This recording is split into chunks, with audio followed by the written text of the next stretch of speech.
तरीके का होता है। अल्लाह फरमाता है या अय्युहल्लज़ीना आमनु उदखुलू फिस्सिल्मि काफ़ा।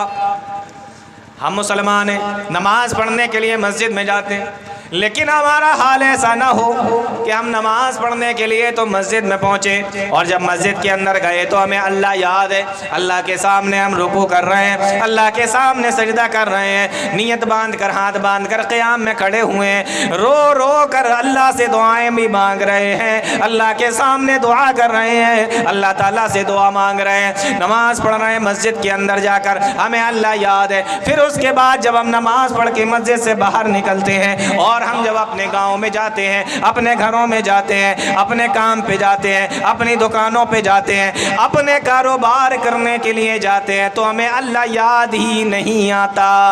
फिर हमें झूठ याद रहता है, फिर हमें धोखा याद रहता है, हमें हर चीज़ याद रहती है लेकिन अल्लाह याद नहीं आता। हम उस वक्त अल्लाह को भूल जाते हैं। मेरे भाइयों, ऐसा भी नहीं होना चाहिए। इस्लाम के अंदर पूरे तौर पे दाखिल हो जाओ, मस्जिद में अल्लाह याद है, लेकिन नमाज पढ़ के बाहर निकले फिर हम भूल गए कि जिसके सामने बैठे रोए थे, जिसके बारे में हमारा ये अकीदा है कि वो हमारी हालत को देख रहा है, हमारे दिलों की कैफियत को, हमारे दिलों के अंदर आने वाली बातों जज्बातों हर चीज़ को जानता है।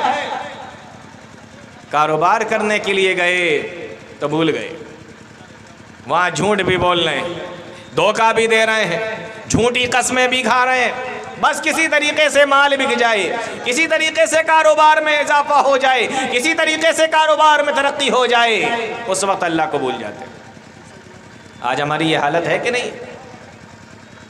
और देखिए, हम अपने आप को मुसलमान कहते हैं और जब प्यारे नबी सल्लल्लाहु अलैहि वसल्लम की इताअत की बात आती है तो सीना तान के खड़े हो जाते हैं कि हम प्यारे नबी की इताअत करने वाले हैं, हम प्यारे रसूल की इत्तबा करने वाले हैं, हम प्यारे रसूल की इताअत करने वाले हैं। हम ढंडोरा ये पीटते हैं कि हम इताअत रसूल वाले हैं, हम सिर्फ रसूल की इताअत करते हैं, हम सिर्फ रसूल की बात को मानते हैं, हम सिर्फ नबी की बात को लेते हैं। लेकिन हमारे घरों का हाल देखो, आज हमारा हाल ये देखो कि हमारे घरों के अंदर बिदअतें घुसी हुई हैं। आज यही मुसलमान जो इताअत रसूल का दावा करने वाले हैं, आज यही मुसलमान जो इताअत रसूल का दम भरने वाले हैं, आज इनके घरों के अंदर, आज इनके कामों के अंदर, आज इनके समाजों के अंदर बिदअतें आ गई हैं।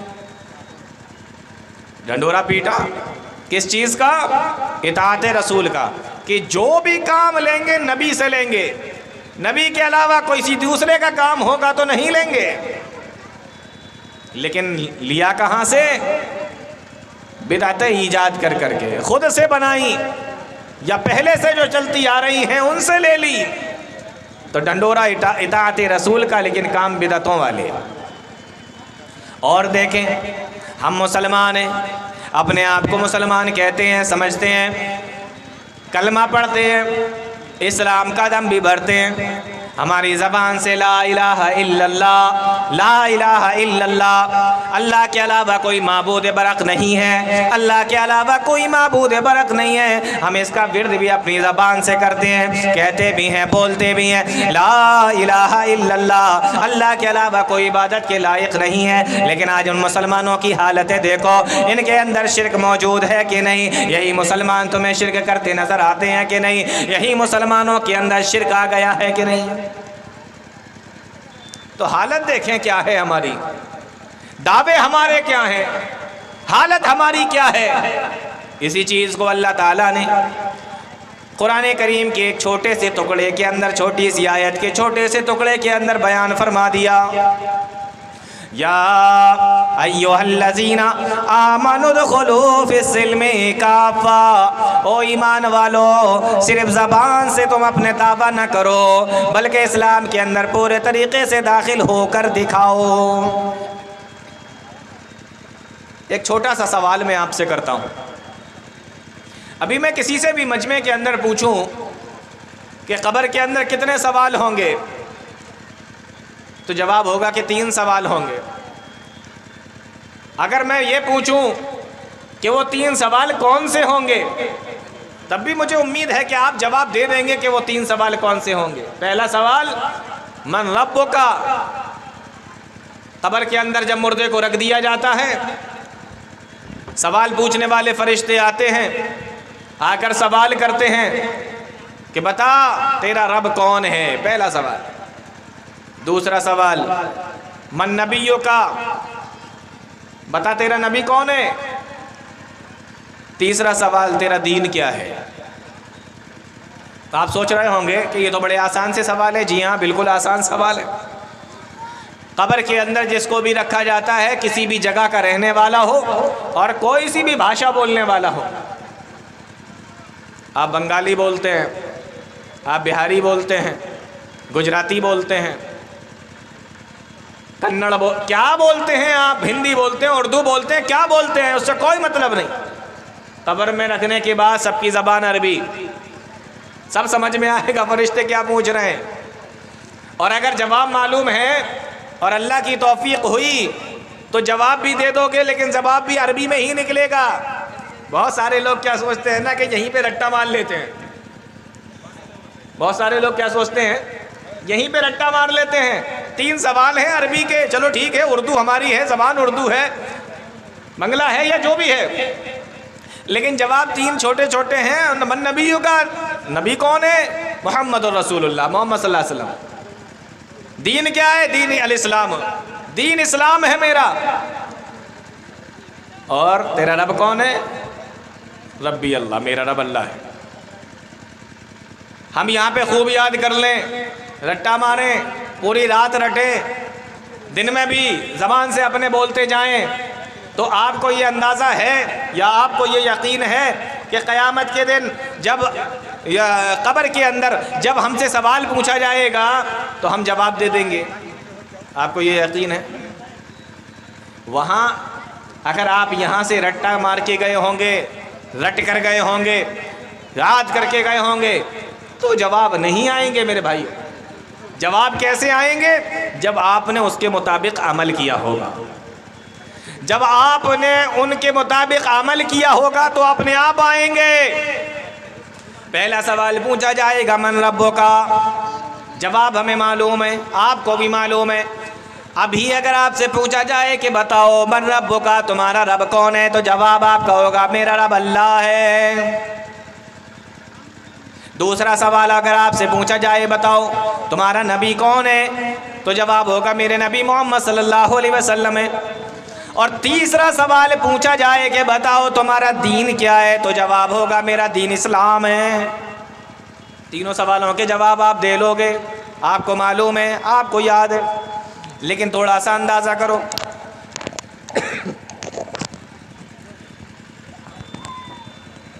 लगा दो बेटा, हो गया, चलो ठीक। लेकिन आप थोड़ा सा अंदाज़ा करें, ये 3 छोटे छोटे सवाल और इनके 3 छोटे छोटे जवाब कब्र में हमें याद आएंगे कि नहीं आएंगे हमें नहीं मालूम। लेकिन अभी आप लोगों को मालूम है, अभी आप लोगों को जिसकी जानकारी है, अभी आप लोग इसको जानते हैं। अब मैं आपसे यही 3 सवाल दोबारा से कर रहा हूँ।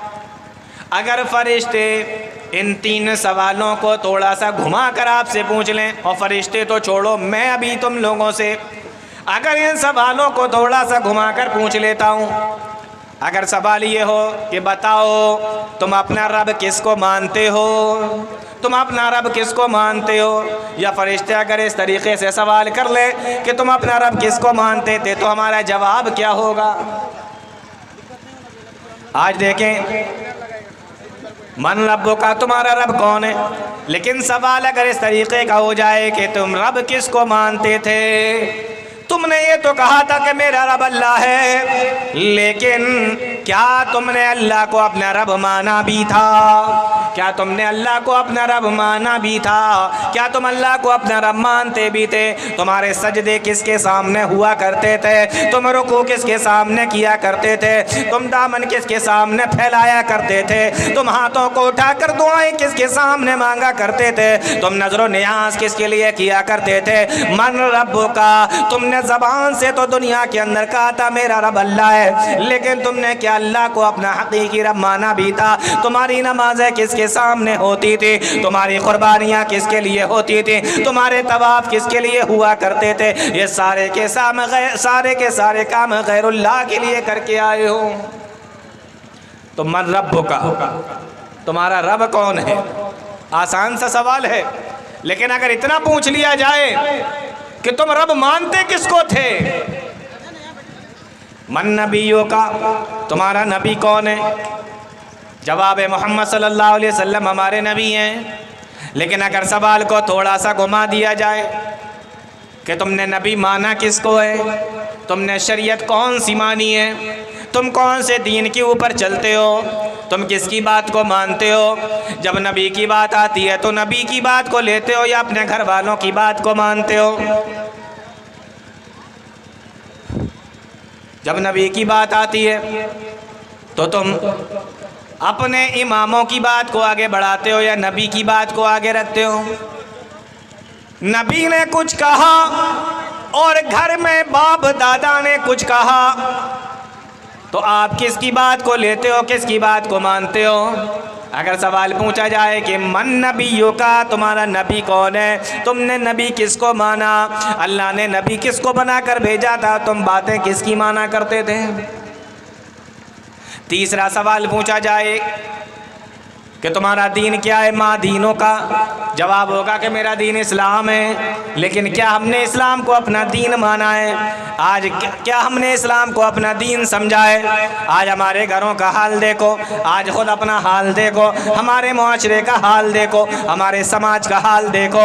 आज हमने दीन किसको माना है? आज मुसलमान लड़कियों को देखो, मुसलमान लड़कों को देखो, आज इनके पास में दीन नाम की कौन सी चीज़ बाकी है? गैरों की नकल करने में लगे हुए हैं, गैरों की नकल करने में लगे हैं। किसी को देखा हाथ में कड़ा पहने हुए है, कहा ये बड़ा अच्छा लग रहा है। कितने मुस्लिम नौजवानों के हाथों में देखा मैंने कड़ा पहने हुए, और मैं अकेला ऐसा दुनिया का आदमी नहीं हूं जिसने मैं नहीं देखा है। यहाँ कितने लोग बैठे होंगे ऐसे जिन्होंने देखा होगा। थोड़ी देर के लिए तो आप समझ भी नहीं पाएंगे कि ये मुस्लिम नौजवान है या कोई और है, हाथ में कड़ा पहना। कितने नौजवान लड़कों को देखो पीछे चोटी बांधे, क्या फैशन निकला है, पीछे चोटी बंधी हुई है, बाल बड़े बड़े कर लिए, पीछे चोटी बांध ली। तो एक तो कड़ा पहन लिया, फिर वो चोटी भी बांध ली पीछे, और हैं कौन हम? मन रब्बों का, माँ दीनों का, मन नबियों का, सबके जवाब मुझे पता है। दीन मेरा इस्लाम है, रब मेरा अल्लाह है, और प्यारे नबी सल्लल्लाहु अलैहि वसल्लम हमारे नबी है मोहम्मद सल्लल्लाहु अलैहि वसल्लम, सब पता है मुझे। लेकिन कर क्या रहे हैं? नौजवानों की हालतों को देखो, हाथों में कड़ा पहने, बाल बड़े कर लिए, चोटी। अब वो कुछ और भी निकल आया नया। कितने नौजवानों को आप देखो, एक साइड के बाल गायब हैं, दूसरे साइड के बाल बड़े बड़े, ये आंख पे आ रहे हैं, यहाँ तक आ रहे हैं बाल, एक साइड के गायब। अजीब व गरीब तरीके से बालों की कटिंग, दोनों साइडों से गायब, ऊपर से ये बाल आ रहे हैं, कहीं के बड़े, कहीं के छोटे, कहीं के बिल्कुल साफ, अजीब व गरीब तरीके की कटिंग है। और कितने नौजवानों को मैंने देखा है कानों में बुंदा पहने हो, मुसलमान है, कान में बुंदा पहने हुए हैं, कानों के अंदर बुंदा पहने हुए हैं। अब बचा क्या है? बाल बड़े कर लिए, हाथ में कड़े भी पहन लिए, कान में बुंदा भी डाल लिया, और जंजीर भी डाल लेते हैं गले में। सही कह रहे हैं शेख, गले में जंजीर पहने हुए भी आपको नौजवान मिलेंगे, कोई सोने की, कोई चांदी की, गले में जंजीर भी पहने होंगे। अब एक चीज़ बची है कि नाक में कुछ और पहन लें, बस नाक में कुछ और डाल लें, बस वही चीज़ बाकी रह गई है नौजवानों की। ये इस्लाम है? क्या शक्ल बिगाड़ के रख दी है हमने। और अगर ये सवाल कब्र में पूछा जाए कि तुम्हारा दीन क्या है, तो तुम कहोगे मेरा दीन इस्लाम है। तुम्हारा दीन इस्लाम है, यही इस्लाम है, ये कान में बुंदा पहने हो, हाथ में कड़ा पहने हो, और शादी ब्याह और घरों के मामलात और घरों के अंदर होने वाले रस्म व रिवाज, फिर उनको तो छोड़ ही दीजिए। अजीब व गरीब हालत। तो ये दीन, कुरान करीम कहता है या अय्युहल्लज़ीना आमनु उदखुलू फिस्सिल्मि काफ़ा, ऐ ईमान वालो इस्लाम के अंदर पूरे तरीके से दाखिल हो जाओ। कहने के लिए नहीं कि हाँ हम मुसलमान हैं, कहने वाले नहीं कि हाँ हम इस्लाम के मानने वाले हैं। इस्लाम होना भी चाहिए, इस्लाम दिखना भी चाहिए। आगे अल्लाह फरमा रहा है वला तत्तबिउ खुतवातिश शैतान, और शैतान के नक्शे कदम पे न चलो। खुतवतुन जमा खुतवात, शैतान के रास्ते बहुत हैं, इसलिए जमा इस्तेमाल की गई है, वाहिद लफ्ज़ इस्तेमाल नहीं किया कि शैतान के जो पैर हैं उस पर, जो रास्ता है उस पर, नहीं, शैतान के रास्तों पर मत चलो, मतलब उसके रास्ते बहकाने के बहुत हैं। आपको नहीं मालूम वो किस अंदाज से आपके ऊपर हावी होना चाहता है, वो किस तरफ से आपको बहकाना चाहता है, वो किस किस तरफ से आपको घेर लेगा, आपको इसका अंदाजा भी नहीं। शैतान ने तो खुद कहा है, कुरान करीम इस बात का गवाह है। अल्लाह ताला से बहस कर रहा है शैतान, और क्या कह रहा है सुम्मा लआतियन्नहुम मिन बैनि ऐदीहिम व मिन खल्फिहिम व अन ऐमानिहिम व अन शमाइलिहिम। मैं इनके ऊपर, कहाँ शैतान कह रहा है सुम्मा लआतियन्नहुम मिन बैनि ऐदीहिम, मैं इनके सामने से आकर भी इनको बहकाऊंगा, वह मिन खल्फिहिम, और इनके पीछे से आकर भी इनको बहकाऊंगा, वह अन ऐमानिहिम, और इनके दाईं जानिब से आकर भी इनको बहकाऊंगा, वह अन शमाइलिहिम, और इनके बाईं जानिब से आकर भी इनको बहकाऊंगा। मुफस्सिरीन इस आयत की तफसीर करते हुए लिखते हैं कि सामने से आकर इनको बहकाने का मतलब ये है कि क़यामत के बारे में इनके दिलों के अंदर वसवसे पैदा कर देगा, हशर व नशर के बारे में इनके दिलों के अंदर वसवसे पैदा कर देगा, कब्र के हालात के बारे में, कब्र के हालात के बारे में इनके दिलों के अंदर वसवसे पैदा कर देगा कि पता नहीं क़यामत आनी है या नहीं आनी है, कब्र के अंदर हमें अज़ाब व सवाब होना भी है कि नहीं होना है। इस तरीके के वसवसे तुम्हारे दिलों के अंदर डाल देगा। कौन गया है और किसने आकर हमें बताया है और किसने आकर हमें खबर दी है कि किस तरीके के हालात आगे पैदा होते हैं। ये शुकूक व शुबात तुम्हारे दिलों के अंदर, तुम्हारे जहनों के अंदर वो पैदा कर देगा। आज कर दिए हैं या नहीं कर दिए? बताइए कौन है हम में से जो क़यामत से डरने वाला हो? कौन है हम में से जो कब्र के अज़ाब से डरने वाला हो? कौन है हम में से जो अल्लाह रब्बुल आलमीन की भड़काई हुई और परवरदिगार की बनाई हुई जहन्नम से डरने वाला हो? आज हमारे दिलों के अंदर से जहन्नम का डर निकल गया। आज हमारे दिलों के अंदर से मैदान महशर की सख्तियों का डर निकल गया। आज हमारे दिलों के अंदर से कब्र के अंदर होने वाले अज़ाब का डर निकल गया। इसी को निकालने के लिए तो उसने कहा था सुम्मा लआतियन्नहुम मिन बैनि ऐदीहिम, मैं इनके आगे आकर बहकाऊंगा, इनके आगे आने वाली ज़िंदगी के ताल्लुक से इनको बहकाऊंगा और इनको ये बता दूंगा कि आगे कुछ नहीं होना है, बस जो कुछ ही होना है इसी दुनिया के अंदर होना है, जैसे चाहो दुनिया के अंदर ज़िंदगी गुजारो। व मिन खल्फिहिम, और पीछे से आकर भी बहकाऊंगा। उलमा लिखते हैं कि इसका मतलब यह है कि वो दुनिया की आरज़ुएँ तुम्हारे अंदर पैदा कर देगा, वो दुनिया की मोहब्बतें तुम्हारे अंदर पैदा कर देगा, वो औलाद की मोहब्बतें और औलाद के हवाले से आकर भी तुमको बहकाएगा, वो माल के हवाले से भी आकर तुमको बहकाएगा, माल की मोहब्बतें भी तुम्हारे दिलों के अंदर डाल देगा। आज हमारी हालतों को देखो, क्या हमें दुनिया से मोहब्बत नहीं है? क्या हम दुनिया के चाहने वाले नहीं हैं? क्या हम दुनिया में हमेशा रहना नहीं चाहते? क्या हम माल से मोहब्बत नहीं करते? क्या हम अपनी औलादों से मोहब्बत नहीं करते? और उस औलाद से मोहब्बत करना कोई गलत बात नहीं है, लेकिन उस औलाद की मोहब्बत के अंदर इतना आगे बढ़ जाना कि इस्लाम को ऊपर चल ना सके, इस्लाम के बताए हुए तरीक़े से हट जाए, इस तरीक़े से बहकाने का काम ये शैतान का काम है। तो वो पीछे से भी आकर बहकाता है कि देखो तुम्हारे पीछे कितने लोग हैं, तुम्हारे पीछे तुम्हारा पूरा घर है, तुम्हारा पूरा पूरा समाज है, तुम्हारे माल है, तुम्हारी दौलत है, तुम्हारी औलादें हैं, तुम्हारा कारोबार है, तुम्हारी दुकानें हैं, जरा इनको भी तो देखो। कब तक अल्लाह अल्लाह करते रहोगे? कब तक अल्लाह को खुश करने में लगे रहोगे? तुम्हारे ऊपर तो कितनी जिम्मेदारियां हैं। इस तरीके से करके वो तुम्हें इस्लाम से हटाने की कोशिश करता है, दीन से दूर ले जाने की कोशिश करता है। वह अल्लाह ताला फरमाता है सुम्मल आतियन्नहुम, ये वादा शैतान ने अल्लाह से किया था, व मिन खल्फिहिम, कि हम उनके पीछे से आकर भी उनको बहकाएंगे, वान ऐमानिहिम, और हम उनको दाईं जानिब से आकर भी बहकाएंगे। ये दाईं जानिब से आने का मतलब क्या है? उलमा लिखते हैं कि दाईं जानिब से आने का मतलब ये है कि जो नेक काम होंगे, बहुत गौर से सुन लेना मुसलमानों, जो नेक काम होंगे करने के, शैतान उनको तुम्हारे नज़र में इतना बड़ा कर देगा, तुम्हें लगेगा ये तो हम नहीं कर सकते, ये तो हमारे बस की बात नहीं है, ये हमारी ताकत से बाहर है। यानी जितने भी काम तुम्हारे नेक काम होंगे, नेक काम करने के होंगे, शैतान उनको इतना भारी बना देगा तुम्हारे लिए, इतना बड़ा बना देगा तुम्हारे लिए कि उस पर चलना तुम्हें मुश्किल लगेगा। वान ऐमानिहिम, वो तुम्हारे दाएं जानिब से आकर भी तुमको बहकाएगा। आज देखो दुनिया के लोगों, कितना मुश्किल होता है, कितना भारी पड़ता है हमें।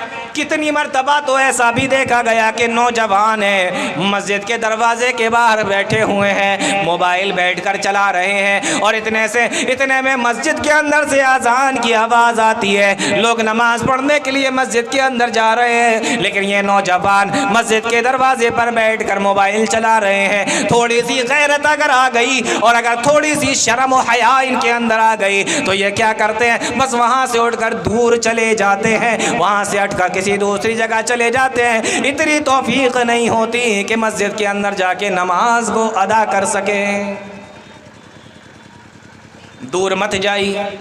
और करीब की मिसाल मैं आपको दे रहा हूँ। नमाज का टाइम इशा का निकल गया और फजर की नमाज का टाइम जब आएगा तब आएगा।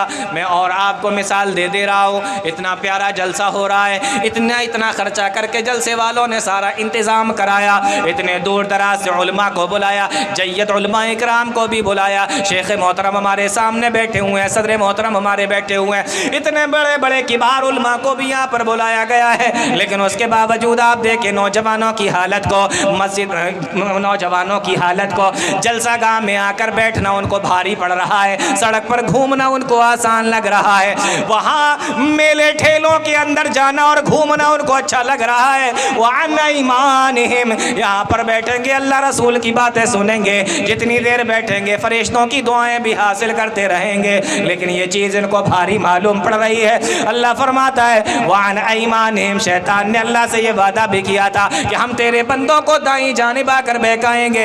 दाईं जानिब आने का मतलब ये है, उलमा ने हमें बताया कि दाईं जानिब से बहकाने का मतलब ये है कि हम लोगों के सामने नेका माल को बहुत भारी करके मत दिखाएंगे। हो गया, कितने लोग रह गए भाई, कितना डिस्टर्ब करेंगे आप लोग मुझे।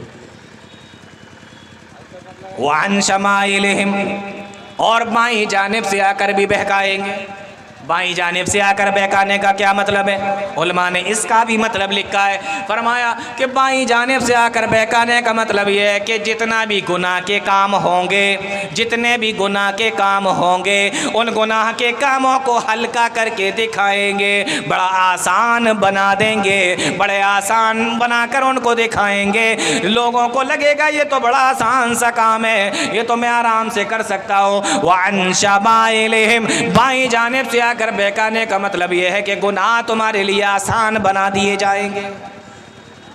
आज देख लो, मेलों ठेलों के अंदर घूमना ये मुश्किल है नहीं, आसानी के साथ घूमते फिर रहे हैं, लेकिन जलसा गाह में आकर बैठना ये मुश्किल लग रहा है। तकरीर शुरू होने से पहले कितना ऐलान किया हमारे नाजिम साहब ने, कितनी मर्तबा ऐलान किया कि अल्लाह के लिए, कुरान की अज़मत की खातिर, कुरान की, आइए बैठिए, कुरान की बातों को सुनिए। लेकिन कभी कभी तो ऐसा भी देखने में आता है, मैं जलसे में गया हुआ था, तो जब मुझे लेके जा रहे थे, तकरीर हमारी शुरू होने वाली थी, मैं आ रहा था, जलसागाह की तरफ, स्टेज की तरफ। तो गाड़ी उन्होंने मोड़ी। मैंने कहा यहाँ कहाँ जा रहे हैं? कहा शेख जलसा इधर ही तो है, पंडाल यहीं बना हुआ है। मैंने कहा भीड़ तो वहाँ है, यहाँ तो सन्नाटा है, भीड़ तो वहाँ है, मुझे तो लगा वहाँ जलसा है। कह लगे नहीं नहीं, वहाँ जलसा नहीं, वो तो मेला है, भीड़ वहाँ है, वो मेला है, ये जलसा इधर है, तो यहाँ पर जगह खाली। तो ये होता है। तो शैतान पूरे तरीके से आकर हावी होता है। इसलिए अल्लाह ताला ने पहले ही बता दिया था, वला तत्तबिउ खुतवात शैतान, शैतान के नक्शे कदम पे ना चलना। शैतान के बहकाने के रास्ते बहुत हैं, कई तरीक़े से आएगा, अलग अलग तरीक़े से तुम्हें बहकाने की कोशिश करेगा। फिर अल्लाह ताला फरमाता है इन्नहु लकुम अदुव्वुम मुबीन। कितनी बड़ी बात अल्लाह ताला ने बयान फरमा दी। सिर्फ इतना कह दिया जाता कि शैतान के रास्तों पे न चलो, हमारे लिए काफ़ी था। लेकिन अल्लाह ताला ने इन्नहु लकुम अदुव्वुम मुबीन कहकर उसको और ज़्यादा वाज़ेह कर दिया। क्यों ना चलो? इसलिए ना चलो क्योंकि शैतान तुम्हारा दुश्मन है। शैतान तुम्हारा दुश्मन है, उसके रास्ते पर न चलो। इन्ना शैताना लिल इंसानि अदुव्वुम मुबीन, शैतान इंसान का दुश्मन है। दुश्मन के तरीक़े पे कौन चलता है? दुश्मन की बातों को कौन मानता है? आप उसकी बात मानेंगे जिससे आप मोहब्बत करते हो और जो आपसे मोहब्बत करता हो। दुश्मन की बात मानेंगे तो दुश्मन कभी आपकी भलाई चाहेगा? दुश्मन की बातों को मानेंगे, दुश्मन कभी आपकी तरक्की चाहेगा? दुश्मन की बातों को मानेंगे, दुश्मन कभी आपको आगे बढ़ने देगा? नहीं। वो चाहेगा कि आप जितना ज़्यादा नुकसान में जा सकते हैं जाएं।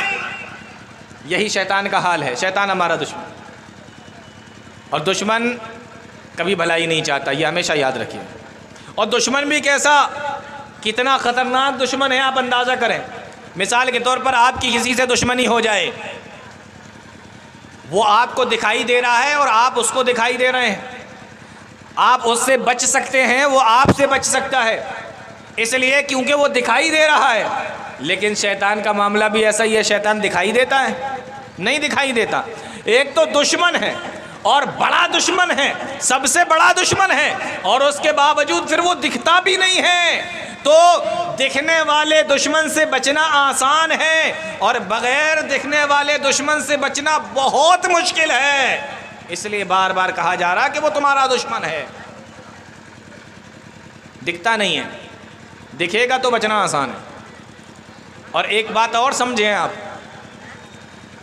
मिसाल के तौर पे कोई आदमी है, वो अपने दुश्मनों में घिर गया। कोई आदमी है अपने दुश्मनों के अंदर घिर गया। अब वो दुश्मनों के अंदर घिरा हुआ है, उसने माफ़ी मांगी, मुझे माफ़ कर दो, गिड़गिड़ाया, मुझे माफ़ कर दो, मुझे माफ़ कर दो, काफ़ी माफ़ी मांगी, काफ़ी गिड़गिड़ाया। तो क्या ऐसा नहीं हो सकता कि दुश्मन के दिल के अंदर रहम आ जाए? हो सकता है कि नहीं हो सकता? दुश्मन के दिल के अंदर रहम आ जाए, क्या ऐसा नहीं हो सकता? बिल्कुल हो सकता है।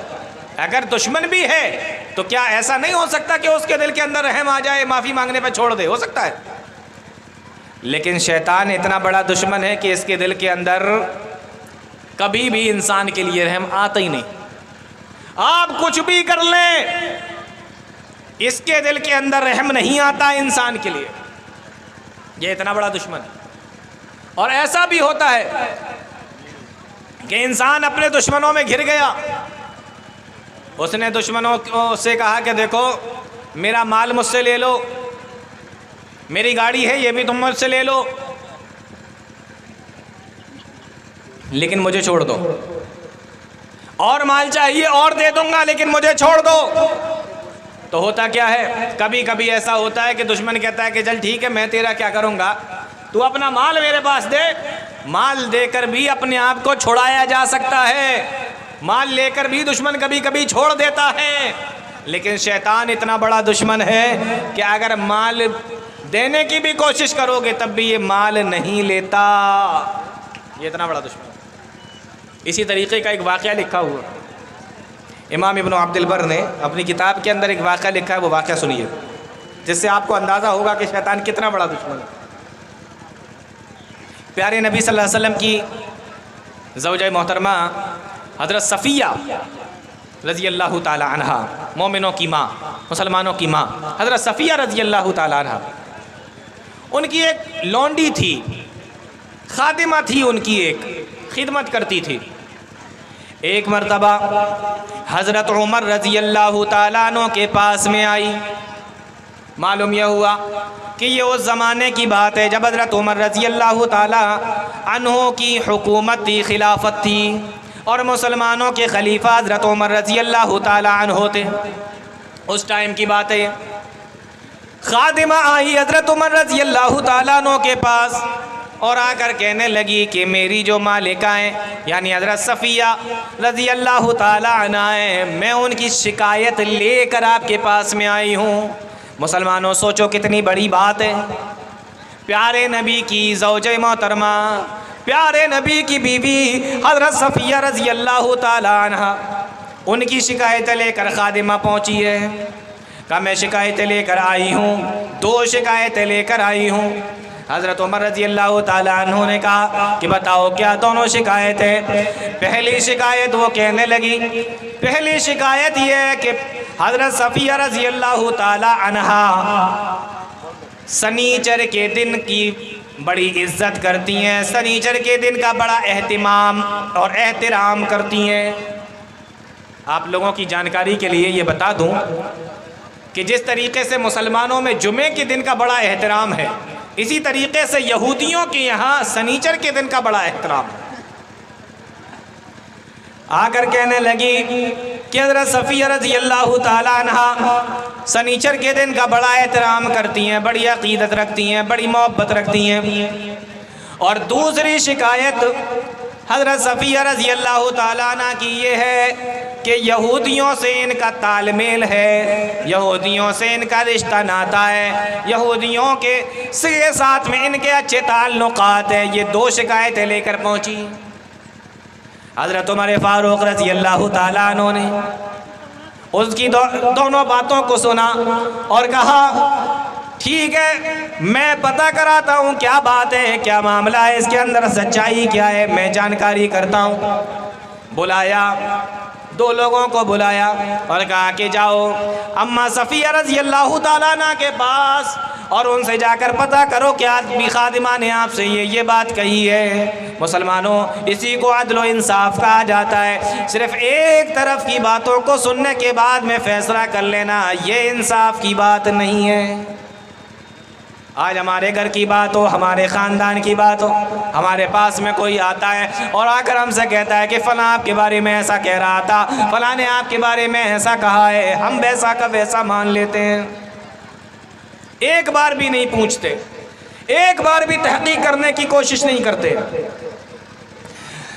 हज़रत उमर रज़ी अल्लाह ताला अन्हु ने कहा मैं पता कराता हूँ क्या मामला है। 2 लोग गए, हज़रत सफ़िया रज़ी अल्लाह ताला अन्हा के पास में पहुँचे और जाकर कहने लगे अम्मा मुझे हज़रत उमर ने भेजा है और ये बातें कही हैं, अम्मा क्या ये बातें सही हैं? हज़रत सफ़िया रज़ी अल्लाह ताला अन्हा फरमाने लगी कि देखो, जहाँ तक सनीचर के दिन का एहतराम का मामला है, अल्लाह ताला ने उसके बदले में हम मुसलमानों को जुमे का दिन दे दिया है, तो हम सनीचर के दिन का एहतराम क्यों करेंगे? और जहाँ तक यहूदियों के साथ में ताल्लुकात की बात है, तो सब जानते हैं कि हमारा घराना और हमारा ख़ानदान यहूदी ख़ानदान है। और प्यारे नबी सल्लल्लाहु अलैहि वसल्लम ने फरमाया कि अपने रिश्तेदारों के साथ में हुस्न सलूक करो, अपने घर वालों के साथ में हुस्न सलूक करो, अपने ख़ानदान वालों के साथ में उसने सलूक करो।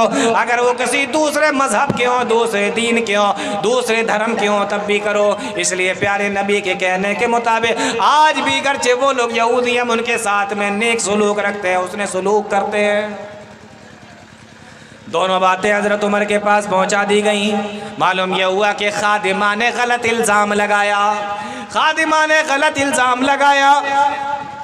अब हज़रत सफ़िया रज़ी अल्लाह ताला अन्हा ने अपनी उस खादिमा को बुलाया और बुला के कहा कि बता, आखिर तूने ये क्यों किया, आखिर तूने ये क्यों किया, क्यों गई, क्यों इल्ज़ाम लगाए, क्यों इस तरीक़े से मेरी शिकायतें की। तो खादिमा का जवाब सुनो। इमाम इब्न अब्दुल बर ने अपनी किताब के अंदर लिखा है कि मुझे शैतान ने बहकाया था। आ रहा है कुछ समझ में?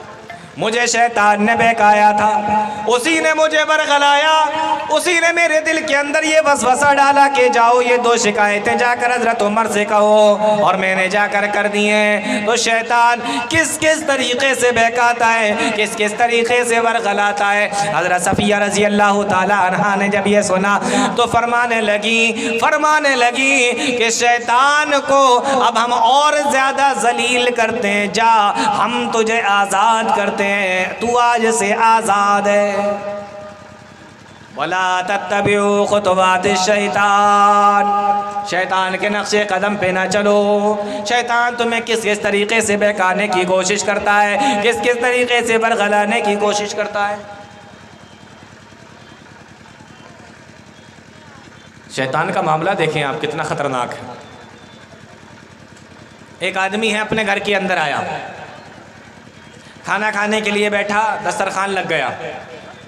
अब ये खाना खाने के लिए बैठा है, अभी खाना शुरू किया, इतने में इसकी बीवी आती है और आकर घर के अंदर की जितनी भी शिकायतें होती हैं, तुम्हारी माँ ने ये कहा था मुझसे, तुम्हारे भाई ने ये कहा था मुझसे, तुम्हारी बहनों ने मुझसे ये कहा था, आके शिकायतें करती है। आदमी परेशान है, खाना खाने बैठा है, दिन भर मेहनत करके आया है, दिन भर मजदूरी करके आया है, खाना खाने बैठा है। तो आदमी खाना खाते में क्या कहता है कि मुझे खाना सुकून से खा लेने दो, उसके बाद में देखेंगे क्या बात है। ऐसे बोलते हैं कि नहीं बोलते हैं कि खाना तो सुकून से खाने दो मुझे, कम से कम इतनी मेहनत करके आया हूँ मैं। एक आदमी बैठा हुआ खाना खा रहा है, इतने में माँ आ गई और माँ ने आकर कहा तेरी बीवी ने मुझसे ऐसा कहा, तेरी बीवी ने मुझसे ऐसा कह दिया, तेरी बीवी ने मुझसे ये कहा। आदमी क्या कहता है, अम्मा खाना तो खाने दो, खाना तो खा लेने दो मुझे, कम से कम सुकून के साथ मुझे खाना खा लेने दो। क्यों? क्योंकि दिन भर मेहनत करके आया हूँ, दिन भर मजदूरी करके आया हूँ, खाने के टाइम डिस्टर्ब मत करो, कम से कम खाना तो सुकून से खा लेने दो। लेकिन शैतान का मामला देखो कितना बड़ा दुश्मन है। शैतान का मामला देखो, अल्लाह के नबी सल्लल्लाहु अलैहि वसल्लम इरशाद फरमाते हैं इन्ना शैतान यहज़ुरु अहदकुम, शैतान तुम्हारे पास में हाजिर होता है, तुम्हारे पास में आता है हर वक्त और हर चीज़ के टाइम। शैतान तुम्हारे पास में आता है, शैतान तुम्हारे पास में पहुंचता है, हर टाइम तुम्हारे पास में शैतान हाजिर होता है। यहाँ तक के अल्लाह के नबी सल्लल्लाहु अलैहि वसल्लम फरमाते हैं इंदा कुल्ली तामिही, जब इंसान खाना खाने के लिए बैठता है तो शैतान उस वक्त भी आ जाता है। यानी अगर आपके खाने में माँ ने आके कुछ कहा तो आप उसको बर्दाश्त नहीं करते, अगर बीवी ने आके कुछ कहा आप उसको भी बर्दाश्त नहीं करते, घर का कोई और आकर अगर आपको खाना खाने में डिस्टर्ब करे तो आप उसको बर्दाश्त नहीं करते। लेकिन शैतान जब जब खाना खाने के लिए बैठते हो शैतान आके डिस्टर्ब करता है, और अगर आप बगैर बिस्मिल्लाह कह के खाना शुरू कर देते हैं तो साथ में भी बैठ कर खाता है। ये वो है जो आपको सुकून से खाना भी नहीं खाने देता, ये वो है जो आपके खाने में भी आपको डिस्टर्ब करता है। इसलिए अल्लाह ताला फरमाता है या अय्युहल्लज़ीना आमनु उदखुलू फिस्सिल्मि काफ़ा, ओ ईमान वालो कम से कम अपने ईमान की हालत को तो देखो। अपने इस्लाम के मानने वाले हो तो अपनी हालतों को तो देखो, हम किस हालत पर है, हमारे अंदर कितना ईमान बाकी है, हमारे अंदर कितना इस्लाम बाकी है, हम कितना % मुसलमान बचे हैं। कहीं आज हम सिर्फ नाम लेने वाले मुसलमान तो नहीं बचे हैं। देख लो मुसलमानों की हालतों को। नाम क्या है? नाम से पता चलेगा कि ये मुसलमान है। कभी कभी तो पता चलता है कि गोश्त खाने वाले मुसलमान, गोश्त खाते हैं इसलिए मुसलमान। कोई पहचान है मुसलमानों की? अगर पूछा जाए कि मुसलमानों की कोई ख़ास पहचान, तो हमारे पास कौन सी पहचान है कि हाँ मुसलमान लोग गोश्त खाते हैं, ये पहचान है उनकी, ये पहचान बची है हमारी कि गोश्त खाने की पहचान है बस। आप देखिए हालत क्या हो गई। इसलिए अल्लाह ताला कुरान करीम के अंदर एक दूसरी जगह फरमाता है, या अय्युहल्लज़ीना आमनु उदखुलू फिस्सिल्मि काफ़ा। एक दूसरी जगह फरमाता है, या अय्युहल्लज़ीना आमनु क़ू अनफुसकुम व अहलीकुम नारा। आयत करीमा को गौर से सुन लेना, या अय्युहल्लज़ीना आमनू क़ू अनफुसकुम व अहलीकुम नारा। ओ ईमान वालो, अपने आप को भी बचाओ, अपने घर वालों की भी बचाओ। किससे बचाओ? नारा, आग से बचाओ। कौन सी आग से बचाओ? फरमाया वक़ूदुहन्नास वल हिजारा, जिसका ईंधन इंसान और पत्थर है। उस आग से अपने आप को भी बचाओ, अपने घर वालों को भी बचाओ। मुसलमानों, इस जलसे के अंदर आए हो, यहाँ पर बैठकर उलमाए किराम की तकरीरें सुन रहे हो, आगे भी सुनोगे। कम से कम यहाँ से जब उठ कर जाना तो कुछ ना कुछ ऐसी चीज़ों को लेकर अपने दिल के अंदर बसा के जाना कि आज के बाद हमारे जो गलत काम थे वो हम इन गलत कामों को छोड़ देंगे। आज के बाद हमने जो नेक कामों के ऊपर अमल नहीं किया था उन नेक कामों को हम करने लगेंगे। हम अपने बच्चों को भी दीन की बातें बताएंगे, अपने आप को भी हम दीन सीखने और सिखाने दीन इस काबिल बनाएंगे, और हम दीन के ऊपर अमल करने की भी कोशिश करेंगे। ये चीज़ों को यहाँ से लेकर जाना। या अय्युहल्लज़ीना आमनू क़ू अनफुसकुम व अहलीकुम नारा। अपना भी ख्याल करो कि कहीं तुम ही उस गड्ढे के अंदर ना चले जाओ, कहीं तुम ही उस जहन्नम के अंदर ना चले जाओ। और इसका भी ख्याल करो कि वक़ूद व अहलीकुम नारा, के घर वाले ना चले जाए, औलाद ना चली जाए। औलाद का ख्याल करते हैं कि नहीं करते? औलाद का ख्याल करते हैं कि नहीं करते? अगर कहीं आग जल रही हो और बच्चा हमारा खेलते हुए उस तरफ निकल जाए तो क्या हम इंतज़ार करते हैं कि गिरेगा तो बचाएंगे? बोलो, इंतज़ार करते हैं कि गिरेगा तो बचाएंगे? नहीं करते। अगर छोटा बच्चा है और आग की तरफ जा रहा है तो जाते वक्त ही उसको पकड़ लेते हैं कि उधर मत जाना। तो हम किसका इंतज़ार कर रहे हैं? अपने बच्चों के गिरने का इंतज़ार कर रहे हैं? नहीं मेरे भाइयों, अल्लाह का फरमान सुनो, या अय्युहल्लज़ीना आमनू क़ू अनफुसकुम व अहलीकुम नारा। अपने आप को भी बचाओ, वो काम करो जिससे जहन्नम में जाने से बचो, और अपने घर वालों का, अपने बच्चों का, बीवी बच्चों का भी ख्याल करो। अल्लाह ताला हम तमाम लोगों को नेक अमल की तौफ़ीक़ अता फ़रमाए। आमीन या रब्बल आलमीन। व आखिरु दावाना अल्हम्दुलिल्लाहि रब्बिल आलमीन। वस्सलामु अलैकुम व रहमतुल्लाह।